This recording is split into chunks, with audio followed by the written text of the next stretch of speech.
You know the feeling. We've all been there. That first little scratchiness in your throat, and then the painful swallow. But have you ever stopped to wonder what's really going on in there? What's the microscopic drama that's actually unfolding? Well, let's find out. Today, we're going to take a tour of a battlefield you know very, very well, your own upper respiratory tract.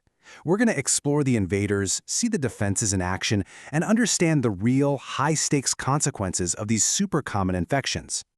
So, here's our game plan. First, we'll map out the battlefield. Then, we'll dive right into the main event, the sore throat itself. After that, we'll check out some trouble brewing in the neighborhood, the ears and sinuses. Then we'll see what happens when the fight goes body-wide. And finally, we'll talk about how we win this war. Okay, first stop, let's get our bearings. Before we can really understand the battle, we need to get to know the terrain where it all goes down. This right here is the upper respiratory tract. You should think of it like the gatekeeper of your body. It's got your nasal cavity, your pharynx, that's the part of your throat right behind your mouth, and your larynx, which is your voice box. Literally every single breath you take passes through here, which makes it ground zero for all sorts of airborne microbes. And now, let's get to the main event. We're zooming right in on the pharynx, the site of that symptom we all know and hate, the sore throat.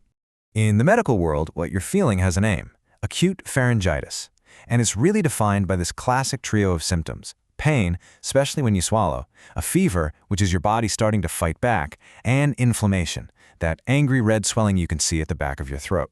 So who are the troublemakers causing all this? Well, most of the time, it's viruses. They're the most common culprits. But it's the bacteria we really need to keep an eye on.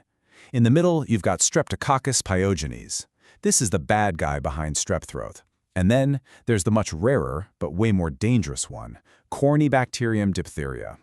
And here's a quick fact about our main bacterial suspect, strep. It's a huge fan of school-aged kids, hitting its peak between 5 and 8 years old. And it makes sense, right? It spreads super easily through droplets in crowded places, like a classroom. Okay, I know this looks complicated, but it's basically the battle plan for Strep A. Think of it like a little army. It's got grappling hooks, like something called Protein F, that help it latch onto your cells. It's got an invisibility cloak, its capsule, which helps it hide from your immune system. And it's got battering rams, enzymes like streptokinases, to just smash through your tissues and invade deeper. It's a seriously clever attack strategy. And wow, this really shows you the difference between our two bacterial bad guys. On the left, that's a pretty typical-looking strep throat, but on the right, that's diphtheria. You see that thick, white-gray coating? That's called a pseudomembrane. It's made of dead cells, fibrin, and pus, all killed by the incredibly powerful diphtheria toxin. This thing is so tough, it can actually block your airway. Just terrifying. So, with these different culprits on the loose, how in the world do doctors figure out what's going on? Well, it turns into a kind of medical detective story. And like any good mystery, it all starts with finding that first clue. Step 1 is something many of us have unfortunately experienced, the throat swab. It's a simple tool, but it's crucial. It goes right to the scene of the crime, the back of the throat, to collect evidence and round up the microbial suspects for questioning. Then it's back to the lab, where the sample goes under the microscope. If Strep A is our guy, the technicians are looking for a very specific pattern, these little round bacteria, or cocci, all strung together in chains. This is like getting the first grainy photo of our main suspect.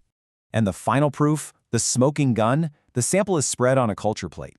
When those specific colonies of Streptococcus pyogenes grow out, well, case closed. The culprit is positively identified, and now the right treatment can finally begin.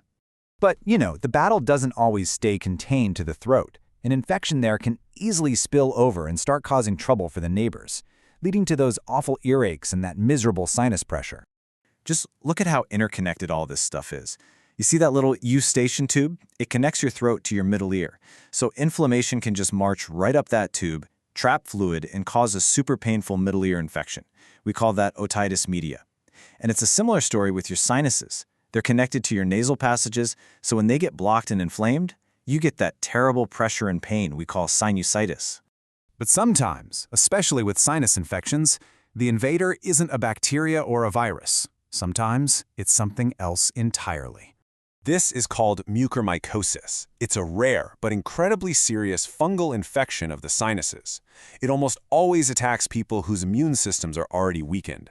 Now, what makes it so terrifying is that the fungi are angioinvasive, a fancy way of saying they literally invade your blood vessels. They cut off the blood supply and the tissue just dies. This is a true medical emergency, with a mortality rate of around 50%. And that brings us to a really crucial point. If these infections aren't stopped in their tracks, the battle can spill out of the upper respiratory tract and go systemic. We're talking body-wide, threatening everything. You see, an untreated strep throat is so much more than just a sore throat. The real danger isn't even about the bacteria spreading, it's about our own body's reaction to it. Our immune system can overreact and start causing serious collateral damage to vital organs, like the heart and the kidneys. And there are two big complications here. With rheumatic fever, the immune system basically gets its wires crossed. The antibodies it makes to fight strep end up looking a lot like proteins on our own heart valves, so the body mistakenly attacks the heart. It's a case of friendly fire. Then there's glomerulonephritis. Here, clumps of immune stuff get stuck in the tiny filters in the kidneys, basically clogging up the plumbing and damaging them. So after all of that, how do we make sure we get the best outcome? Let's take a look at how modern medicine fights back and actually wins this battle. So how do we win this war? Well, it really comes down to a clear 4-step plan. 1, you've got to recognize the symptoms. 2, get a proper diagnosis so the detectives can identify the culprit. 3, if it's bacterial, you have to take the full course of the right antibiotic to wipe it out completely. And finally, number 4, prevention. The whole reason we don't see much of that terrifying diphtheria anymore is because of routine vaccination. It just works. We've just taken a deep dive into one small but really critical part of the body. It really makes you think, doesn't it? This non-stop, microscopic drama of attack and defense. It's happening all over our bodies all the time. What other hidden battlefields are just waiting out there for us to explore?